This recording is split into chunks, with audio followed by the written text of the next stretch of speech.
What is up, everyone? It's me, Jrod, the filmmaker, former filmmaker, frequent fighting gamer from Philadelphia, and this week we're going to talk about The Challenge. If you don't know what The Challenge is, it's a reality competition show on MTV. Started in 1998 and has been on for over 37 seasons and over 490 episodes. I know, this is like the One Piece of reality competition shows. Initially, it was a competition that could only take place between cast members of The Real World and Road Rules.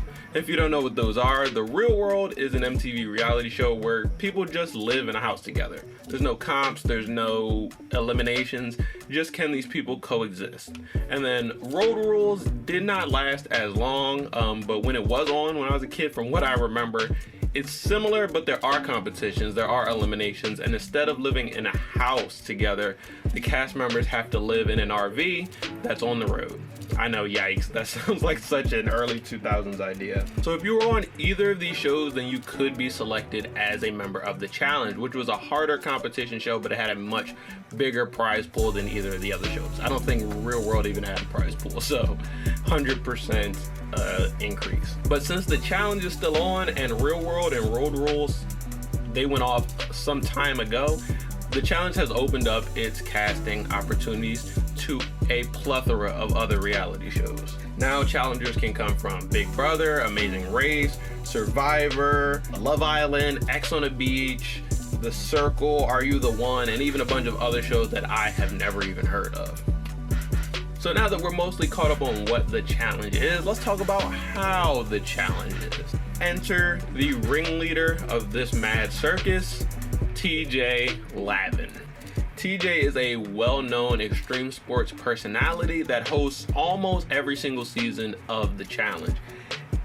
And TJ really is what makes The Challenge The Challenge. He loves to do what he does, and that is to torture any of the challengers that are dumb enough to play his little games.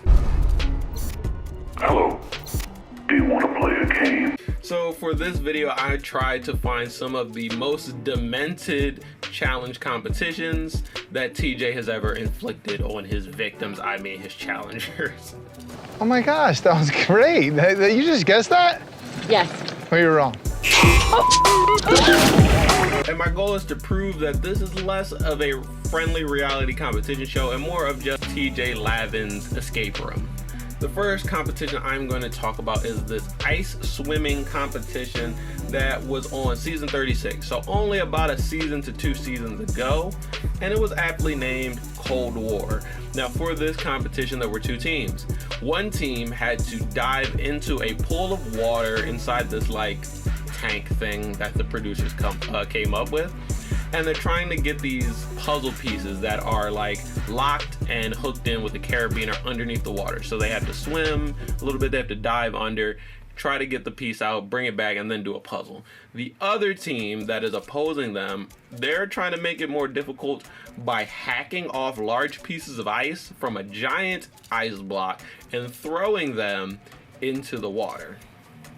Now, this doesn't seem like it's an impossible challenge. It doesn't seem too hard, but I think production underestimated how cold the ice would really make this water, or they overestimated how well challengers would be able to do this comp while they were freezing and suffering from hypothermia. And also, all of the contestants are going to be competing in the same pool of water in multiple heats. So as this competition goes on, that pool of water is getting colder and colder and colder and colder. And usually it's an advantage to do a challenge last because you get to see how everyone does it, you get to improve from their mistakes. But not in this one, because whoever did this competition last would be going into the coldest ice bath and trying to complete this competition, which for a lot of competitors was actually impossible to do. So unsurprisingly, a couple of challengers could not complete this competition, and one of them even had to be evacuated in an ambulance. But that is nothing new or surprising for The Challenge. It's something that happens all the time. So next we're gonna get into the Hall Brawl. This is another pretty demented challenge from the mind of TJ Lavin, but this is one of my favorite violent and destructive challenges to watch. And it's a very simple premise. TJ brings a hall and 2 players have a brawl. Simple as that. There is this hall that they create, and both players start at one side of it, and their goal is to run past and through each other to get to the other side. Whoever gets to the other side and rings the bell first wins. And now the hall is so small that there's no way to, you know, sidestep your opponent or go around. You gotta go through. You could maybe go under or over, but you gotta go through your opponent. And so this game is basically the challenges version of the Squid Game, if you really think about it. And I'm sure that this is not everything goes, you know, I'm sure that there are some rules, but I've never heard the rules if there are. I've never seen TJ talk about rules in this game, except for if a player was starting to get a little dirty. But this, you know, this competition does have a lot of pushing and pulling, dirty fighting, and just whatever you can do to win. So yeah, but surprisingly, not a lot of people get hurt in this competition throughout the years. They've done it a lot, and I think it's just because they're all, you know, adequately padded up, and it's not for lack of trying. I feel like production definitely did try to hurt a couple people here and there, but, you know, it's just been fortunately safe enough that no one got hurt. Then there are other type of competitions similar to Hall Brawl. There's one called pole wrestling, where two players have to hold on to a pole and try to wrestle to get that pole out of the other's hand. And then there was one, I don't remember the name of this competition, but I'm going to use it as an example. And guys, this shows that the secondary objective of these type of competitions is whoever has the least amount of blunt force trauma done to them is the winner, because Jay tried to keep up, but it seems like he got concussed somewhere along the road. So trying to complete this challenge with a little bit of brain damage is a lot harder than just trying to complete it by itself. So despite all of the savagery that we have survived thus far via the hands of TJ Lavin, we're not done yet. It does get a little worse. So then there is the ice melting competition, and I'll explain it. So it seems like this is a nice, pleasant challenge, but no, in the challenge, no challenge is safe from the mind of TJ Jigsaw. So in the challenge, the teams have to melt a block of ice. I don't remember if they had to get a puzzle piece or a key or what was inside this block of ice, but I know that it's a race to melt through a large, dense block of ice.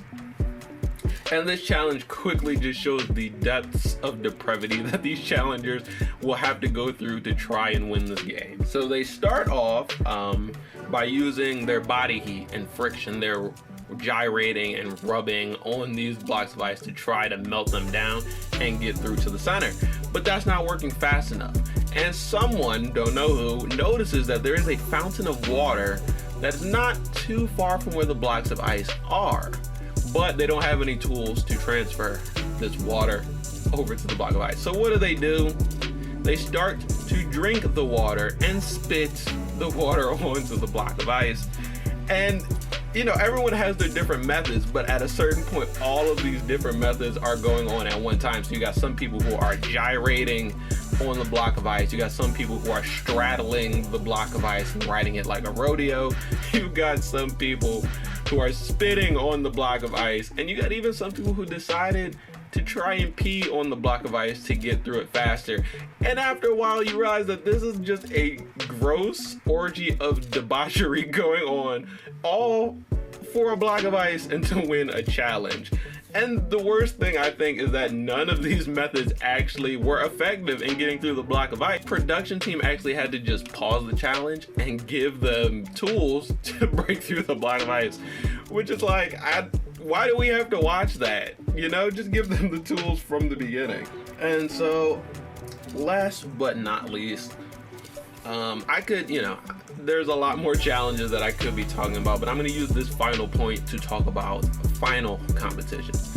What the final is if you're a challenger that survives all the way to the end, you make it past the hypothermia and the hall brawls, among other brawls, the ice breaking dilemma and everything, you get the chance to go to the final challenge, which is like a marathon of physical and mental competitions. There's an eating competition, and the worst of all is the sleep deprivation competitions.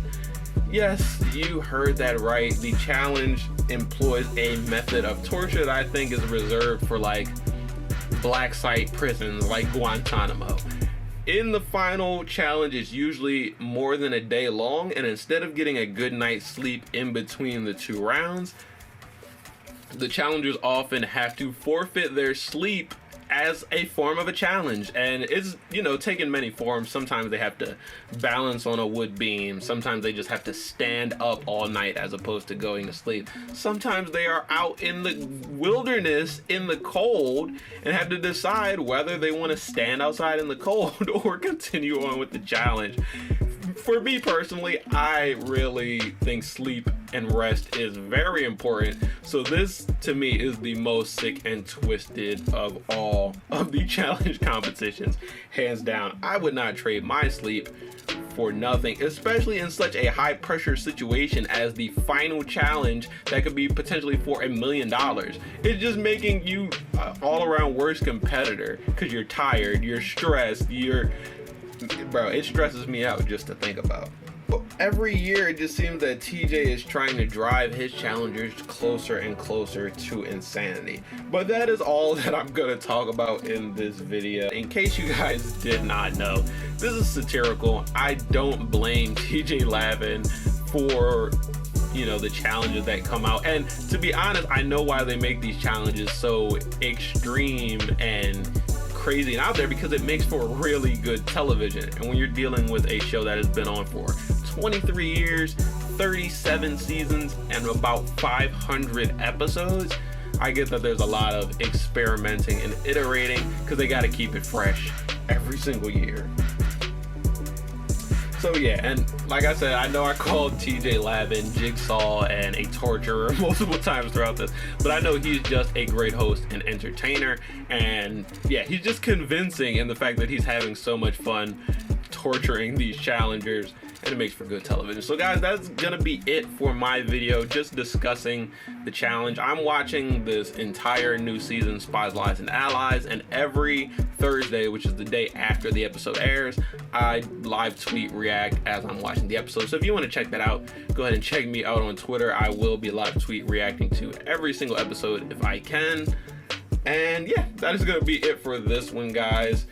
Like, comment, and subscribe. Tell me how you feel, if you feel me, and I will see you guys in the next one. Peace out. The filmmaker, former film major, frequent fighting gamer from Philadelphia, and we are back again with Destroy All Humans. They want to be the dominant species on the planet, and they'll destroy us all to make it happen! Destroy us all! Destroy us all! Destroy us all!